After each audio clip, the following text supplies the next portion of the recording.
goes to Black Panther.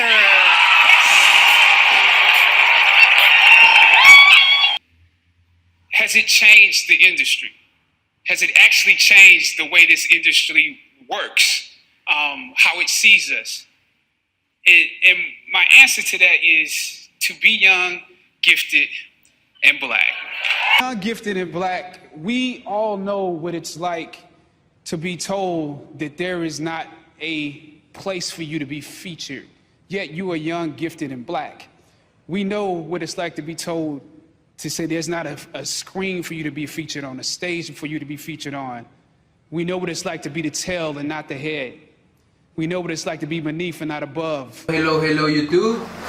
I'm on a full Black Panther tonight, and let's talk about Black Panther winning SAG award. Why is that?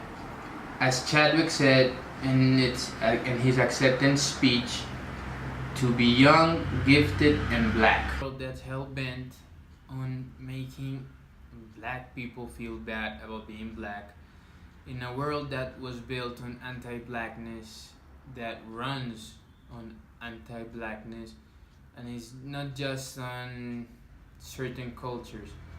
Across cultures, darker people suffer. Some people might tell me like reverse racism exists, but it doesn't. White feelings are not equivalent to black lives. Do you understand? Racism ends in people dying, people being fearful for their lives, not just getting your feelings hurt. In a world that is totally anti-black, it made us feel proud of what we are.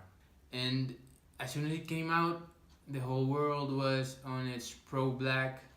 But it's just like when one of your loved ones dies. People are there for you for about a week, a couple of days, and suddenly everything goes back to the way it is. And that happened with Black Panther.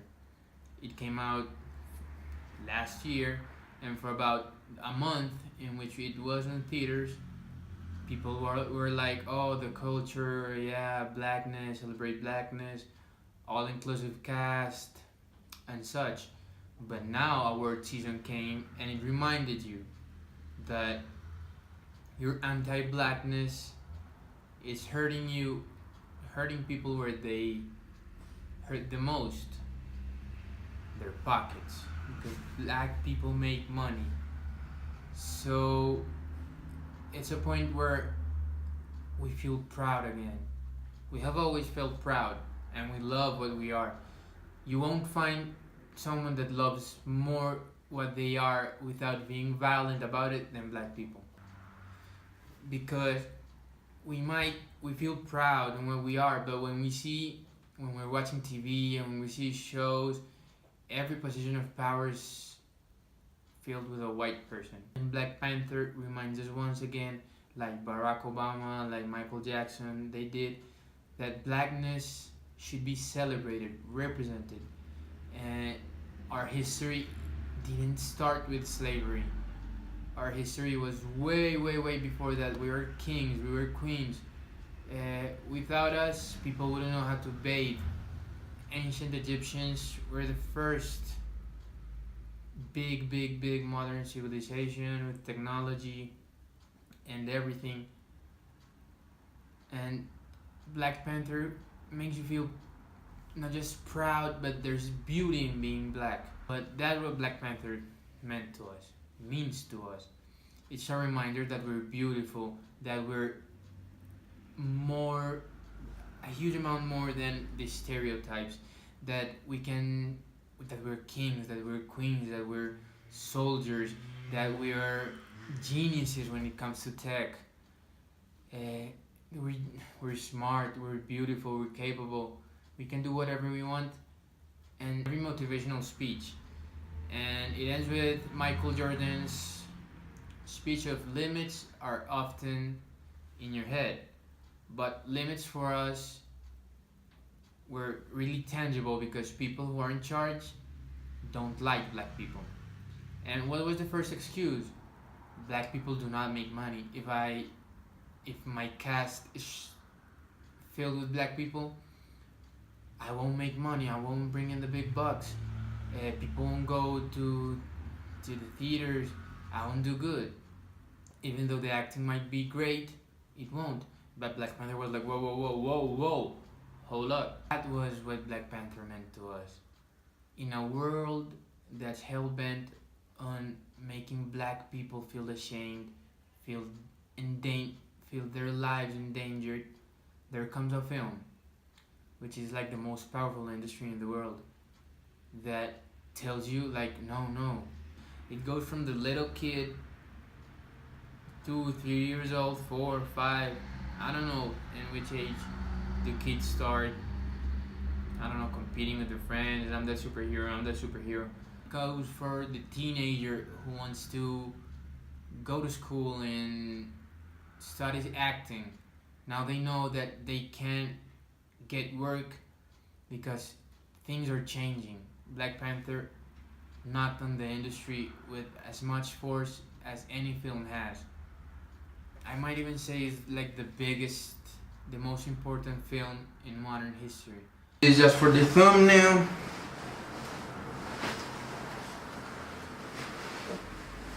Wakanda. For me, as a black actor, as a black creative, as a black artist, I've encountered so many obstacles pursuing my dreams. Without going further, a couple of weeks ago, I heard somebody in a producing company said that they didn't cast black people because only some of them were pretty and all of them probably smelled really bad. So every time I get cast, I get a casting call, audition, I get the paper, the requirements. They're always blonde, blue eyes, green eyes, really white for women, for men. If I have it bad, I can imagine how black women must feel, because the most disrespected person in the whole universe has always been the black woman. So seeing Angela Bassett, Danai, Viola, Taraji finally getting the recognition they deserve merely on their talent and how their blackness enriches every screen they touch, is priceless. It's priceless. It helps me, helps them, helps everyone. And I've encountered that maybe I get cast in something because I am good, but it hurts when, even though we're perfect, the director might say, yo, that man is really good, but no, the role is for, I need blonde, I need European, I need Caucasian. In the best cases, they need someone who looks really Latino, really Hispanic, but it's never someone black. I'm thankful something like this is occurring in the industry, not just Black Panther, but Black Klansman, If Beale Street Could Talk, the success Moonlight had 2 years ago, which else, John Boyega with Star Wars. We're getting lead roles because we can carry franchises. You see the Creed franchise is being carried by a black man, and Luther, you got Idris, you get Denzel. We have always been good. Now they're catching up, and it's amazing because I feel like the next time I get cast or I get a call telling me to go to an audition, to a casting, I feel like if there was a role in which my blackness would not be an obstacle, because that's what you feel. It's really discouraging and almost heartbreaking when you're like, they call you, you get on a casting call, blah, blah, blah, and you go, and in the requirement sheet, you see pictures, and none of them look like you. So you're like, wow. And you give it your best, and you're always with the idea that I'm so good, I want to be so good that I'm going to change the director's mind. They're going to have to readjust the role so I can fit in. But no, they feel more comfortable with people that look like them, and it shouldn't be like that because that's not a reflection of today's society. Go outside, wherever you are, catch a bus, go downtown. You'll see black people, Latino, Asian, white. You would see a melting pot because that was today's society is, and sets, workplaces should reflect what today's society is. Like Malcolm X said, if I stab you 9 inches, if I pull the knife 6 inches, that's not progress. Even if I get off the knife, that's not progress.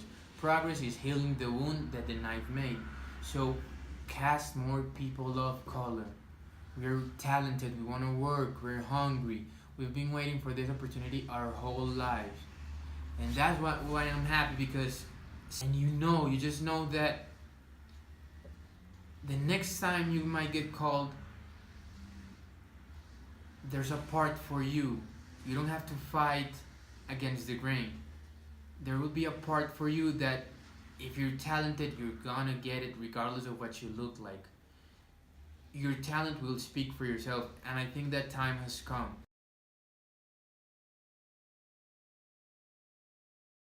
Talking Mahershala Ali, it almost broke my heart. It was really, I'm not even gonna say discouraging because everything that's happening in Hollywood right now with black people can't let me feel discouraged because I know I'm gonna win. I know I'm gonna be on Netflix. I know I'm gonna be starring in big movies, leading. Because I'm good. I'm good at what I do. And Here goes to Mahershala Ali for Green Book.